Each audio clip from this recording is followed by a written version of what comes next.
부모님들은 당연히 충격받고 우리 애가 그럴 줄 몰랐다. 이 친구들의 고통은 나름의 고통이 분명히 있는 거고 이거를 저울질 하시면 안 돼요. 그래서 이 힘든 죽을 만큼 힘든 고통에 대해서 인정해 주는 거.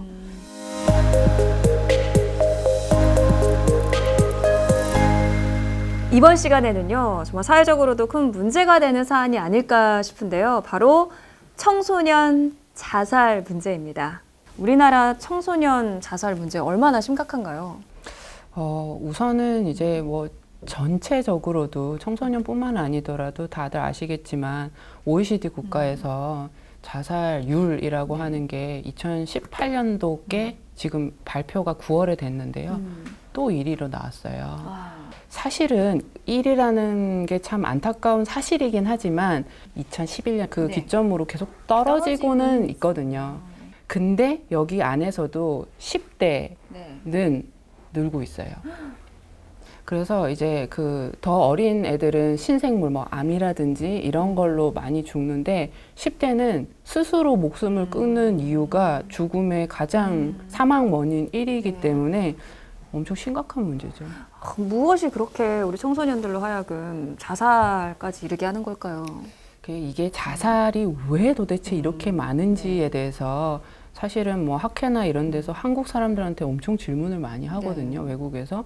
근데 이거는 정말 그 사회학적인 문제라서 아주 다양한 그 원인들이 복합적으로 얽혀 있어요. 여러 가지 뭐 말씀하신 뭐 사회적인 문제나 뭐 경제적인 문제도 아이들도 영향을 받을 테고요. 그렇게 혹자들은 얘기하거든요. 이제 정신건강의학과에서 이제 그 자살 예방이라든지 자살에 대한 이런 어떤 그 컨셉을 가지고 이렇게 대담을 하다 보면은 이걸 다 우울증으로 자살하는 사람을 다 이렇게 환자로 정신질환이 있는 사람으로 너무 이렇게 통칭하는 건 아니냐라고 할 수도 있는데 제 생각에는 이렇거든요. 사실은 경제적인 문제든 학업 스트레스든 뭐 이 경쟁을 부추기는 사회 뭐 분위기든지 간에 종국에 죽기 직전에 이 사람의 개인적인 그 이 심리 상태는 우울증이 분명하거든요. 그 이유가 뭐 그래서 이제 뭐 우울증을 치료한다는 거지 이게 무슨 자살 예방이냐 그냥 우울증 예방 캠페인 아니냐라고 생각하시는 분들도 있을 텐데요. 뭐 그렇지는 않고요. 10대들한테 저희가 그 인터넷 서베이 같은 거를 계속 나라에서 하고 있어요. 그래서 이제 뭐 청소년 뭐 인권 실태 조사 뭐 인터넷 그런 조사들을 하는데 죽음을 생각하는 아이들이 굉장히 많고 실은 이제 그 중고등학생 중에서도 이제 고등학생이 많고 그 이유에서 첫 번째로 얘기하는 것들은 중학생에서는 좀 더 관계 문제, 가족 뭐 부모님과의 관계, 친구 관계. 근데 뭐 고등학교에서는 학업 얘기가 또 이제 많은 걸로 나왔고요. 그래서 이게 뭐 이유는 뭐 그 여러 가지인데 확실히 아이들이 이제 그 당면한 지금 학업이라든지 특히 또 관계도 되게 중요하거든요. 학교에 단지 공부하러 가는 게 아니라 친구들 만나고 하는 건데 그래서 애들이 그런 얘기 많이 해요. 이제 점심시간에 밥 먹는 거. 밥 먹을 짝지, 밥 친구. 그런 것도 고민을. 학기 초가 되면 누구랑 밥을 같이 먹을지 혼자 먹기는 너무너무 뻘쭘하고 저 그룹에는 못 끼겠고 그래서 한 명이라도 있으면은 좋을 것 같은데 그러니까 이런 도대체 애들이 뭐 때문에 그렇게 죽으려고 하는 거야? 라고 하지만 그 친구한테는 정말 중요한 그 한 학기의 행복을 좌우하는 문제가 친구 관계 그리고 이제 뭐 예를 들어서 왕따 문제가 있다든지 하면은 이거 어마무시한 스트레스거든요. 특히 이게 사람이 이게 성장하고 그 나이대에서 중요해지는 이슈들이 있는 건데 아이들한테는 이 그룹 집단에 끼느냐 안 끼느냐 인앤 아웃이 진짜 거의 뭐 이 생가사를 가르는 문제이기 때문에 뭐 학업 스트레스로 인한 뭐 자살도 있겠지만 관계 외로움, 그리고 또 이제 부모님과의 또 관계에서도 굉장히 또 중요하게 생각이 이제 되는 시기잖아요. 그래서 그런 것들이 많이 얘기하고 있는 부분입니다. 유명인들의 자살 맞습니다. 보도가 네, 많이 맞습니다. 나오고 있잖아요. 네, 그것도 네. 영향을 좀 미칠 것 같거든요. 맞아요. 이 청소년기에 이제 우상화하는 것들이 이제 여러 가지가 있겠죠. 뭐 이제 위인전에 나오는 위인도 있겠지만요. 네네. 지금 살아 숨쉬는 위인들은 연예인 분들이기 때문에 얼마나 멋져요. 앞에서 이제 좋은 퍼포먼스하고 많은 사람들의 사랑도 받고 하는데 그렇게 영향력 있는 사람이 네. 이제 그 자살을 선택하면은 사실은 이제 청소년들이 아주 크게 영향을 받을 수도 있고 이거는 근데 단순히 청소년뿐만 아니라 이 연구 결과에서도 그런데요. 이건 외국에서 우리나라가 하도 자살이 많으니까 외국에서 이제 연구를 했는데 이 그 2005년에서 2009년 그 사이에 우리나라에서 유명인들이 20몇 명 이제 자살을 했고 왜 다들 아시다시피 정말 많이 한 기간이 있거든요. 그때 그 어떤 사람이 죽었어요. 뭐 이제 그 유명인, 뭐 정치인이든 연예인이든 죽으면 같은 성별, 같은 나이대가 모방 자살을 굉장히 많이 합니다.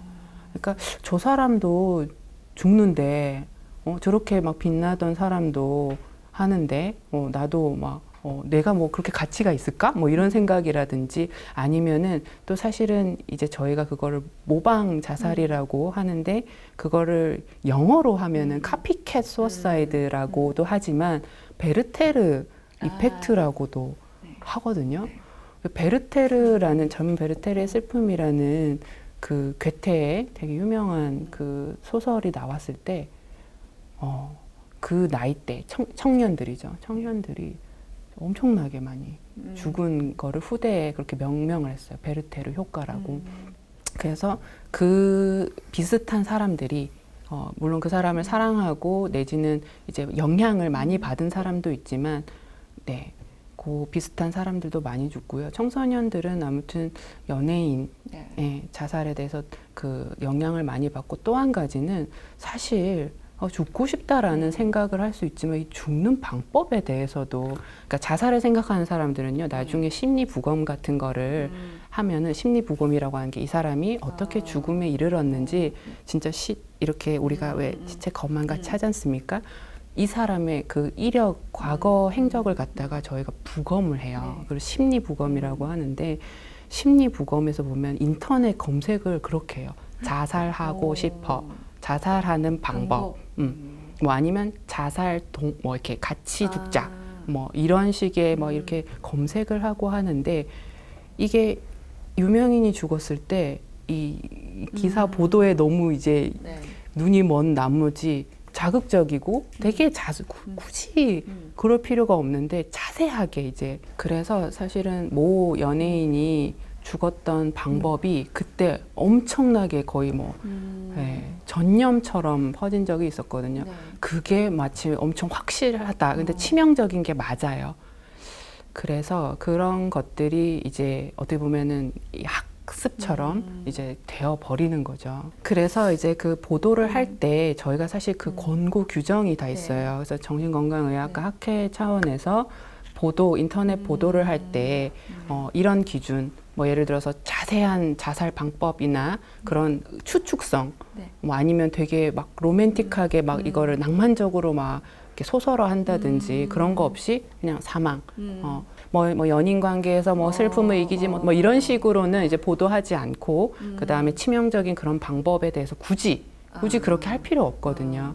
그래서 보도하지 않는다라고 하는 규정이 있고 사실은 그게 영향을 미쳤을 것 같아요. 이 자살률이 떨어진 거에 대해서 여러 가지 설명이 있지만 그런 보도 자체도 왜냐하면 그거는 이제 외국에서도 그렇고요. 뭐 오스트리아나 이런 데서도 규제를 하니까 확실히 좋아졌다라는 게 빈번하게 있어서 특히 뭐 여기 책에도 나오지만 상관관계는 꽤 높다라고 나오고 그래서 다만 이제 요즘에 그냥 단지 정형화된 이렇게 잘 웰메이드 기사만 있는 게 아니라 SNS에 진짜 막 우후죽순같이 온갖 기사들이 많거든요. 인터넷 기사들이 조회수를 올리기 위해서 통제가 받지 않는 구역에서 막 하니까 좀 저희가 고민을 해야 되는 부분이고 그래서 이제 모방 자살에 대해서는 어떻게 보면 우리 아이가 좋아하는 네. 누군가가 영향을 받을 것 같은 누군가가 만약에 네. 자살로 사망하는 경우에는 그 보도는 가급적이면 노출 안 시키는 게 좋아요. 예, 보도도 정제화돼야 되지만 다만 아이가 그 죽음을 두려워하거나 나도 죽으면 어떡하지 내지는 나도 죽음이 자꾸 막 그 반복돼서 생각나요라고 하면은 그 충분히 그 어머니나 이제 가까운 사람들이 들을 수 있다. 난 이런 것도 들을 준비가 돼 있다라고 표현을 격려하는 것이 필요하겠습니다. 자, 그러면은 이 영상을 보고 있는 혹시 모를 마음에 좀 어려움이 있는 친구들을 위해서 마지막으로 좀 한마디 해주세요. 우선은 그 자살이나 자해 생각을 가지거나 실제로 시도했거나 하는 청소년들이 요즘 병원에 엄청나게 많이 와요. 정말 많이 오고 이렇게 부모님들은 굉장히 당황하고 내지는 좀 화가 나 있다든지 어쩔 줄 몰라서 오시거든요. 그런데 이제 가장 중요한 거는 이거를 얘기를 하면 그럼 이제 모방을 할 수도 있으니까 자살에 대한 얘기는 쉬쉬하는 게 좋은가라고 오해하실 수 있는데 그거는 분명히 명백히 아닙니다. 이거는 너무 많은 연구 결과가 있어서 의심 안 하셔도 되고 그게 왜 그러냐면 이 죽음이 목적은 절대 아니에요. 아이들이 이제 죽고 싶다라고 하는 거는 지금 끝나지 않을 것 같고 고통이 죽어야 끝나는 게임이구나 이런 생각을 하기 때문에 이게 자살을 생각하는 거거든요. 그래서 사실은 그 고통에 우리가 포커스를 맞춰서 네가 뭐 어떤 것 때문에 죽고 싶은지 얘기를 들어야지 아니면 거기서 쓸데없는 소리 하지 마고 뭐 이렇게 해버리면은 아이들이 딱 말문을 닫아버리고 오히려 은밀하게 이게 진행이 돼버리거든요. 그래서 부모님들은 당연히 충격받고 우리 애가 그럴 줄 몰랐다. 나는 애랑 꽤 친하다고 생각하고 꽤 이렇게 잘 좋은 관계라고 생각했는데 어떻게 저런 그런 상상도 못하는 일을 이렇게 얘기를 하냐라고 할 수도 있는데 사실은 거기서부터 이제 어떻게 보면 치료가 시작되는 거거든요. 그래서 놀랐지만 네가 정말 힘들었는 게 분명하다. 그래서 이 힘든 죽을 만큼 힘든 고통에 대해서 인정해 주는 거. 야, 엄마 아빠는 더 힘들어. 너 돈 벌어 오니? 뭐 이렇게 해버리면 이게 말이 안 맞는 거거든요. 아까도 얘기했듯이 밥 친구가 지금 제일 중요한 시기. 그러니까 이 친구들의 고통은 나름의 고통이 분명히 있는 거고 이거를 저울질 하시면 안 돼요. 야, 나도 그때 다 지나봤다. 야, 뭐 별거 아니더라. 이렇게 해버리시면은 그게 점수를 가치 판단이 들어가 버리는 거거든요. 그래서 자살이라는 거를 이제 도덕적으로 나쁜 걸로 치부해 버리면 안 되고요. 아이들이 생각하는 건 고통을 어떻게든 피하거나 탈출할 수 있는 방법으로 생각하기 때문에 그 고통이 뭔지에 대해서 얘기할 수 있게끔 하고 사실은 근데 이게 부모님이 감정적으로 아이가 죽겠다고 하면은 동요되지 않을 수가 없어요. 그래서 이건 전문가와 꼭 반드시 얘기를 해서 저 경험이 많은 전문가와 함께 상의하고 또 시간이 걸리지만은 해결이 되는 거라서 반드시 병원을 내원하셨으면 좋겠습니다. 네, 들으셨죠. 우리 아이 어떠한 뭐 고민이 있을지 고민 없는 아이들도 없잖아요. 또 깊이 있게 또 대화 나눠보시고 또 도움이 필요하다면 반드시 가서 상담 받으시기를 추천드리겠습니다.